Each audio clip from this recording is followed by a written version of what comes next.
Jeg hedder Bilal Itani, jeg er 29 år, og til dagligt så arbejder jeg som privatpraktiserende tandlæge. Jeg har også arbejdet som offentligt ansat tandlæge her i Vejle, og så er jeg landsformand for Team Succes. Jeg hedder Josef Itani, jeg er 26 år gammel. Jeg læser til datamatiker til dagligt, og jeg er også medlem af Team Succes, hvor jeg er lektieleder om torsdagen. Jeg hedder Mustafa Itani, og jeg er 31 år. Arbejder til dagligt som læge på Vejle Sygehus. Jeg er storbror, mellembror og så lillebror. Jeg kom til Danmark som 3 år gammel, og du var cirka 1 år gammel, og Josef blev født her i Danmark. Der voksede vi op i Holbæk, men så rejste vi tilbage til Libanon på et tidspunkt. Og så senere, da vi havde afsluttet vores gymnasium nede i Libanon, så rejste vi tilbage en efter en.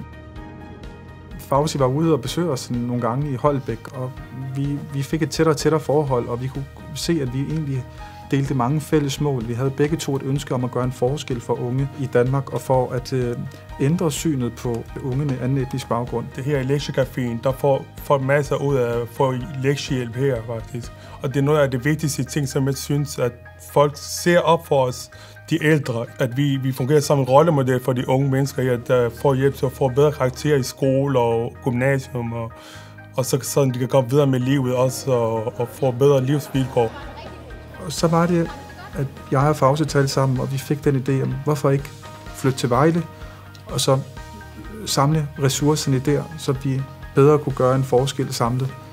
Så det var egentlig det, der ligesom var årsagen til, at vi egentlig valgte lige i den afgangsfase der at forlade de mange år, vi havde boet i Holbæk, og flytte til Vejle. Vi gør det frivilligt, jeg tror, vi deler den holdning alle tre, at vi gør det frivilligt, fordi at vi kan se en mening med det. Altså det giver mening i mit liv, at jeg er med til at hjælpe andre. At leve et liv for mig selv, hvor det eneste fokus er mig selv og min egen familie. Det er lidt tomt i mine øjne. Det giver rigtig meget mening. Jeg kan sige, det skal heller ikke lyde som om, at vi kun giver og ikke får noget tilbage. Jeg synes også personligt, at vi alle tre har fået rigtig meget fagforening. Og så har vi også fået et netværk igennem Team Succes-foreningen.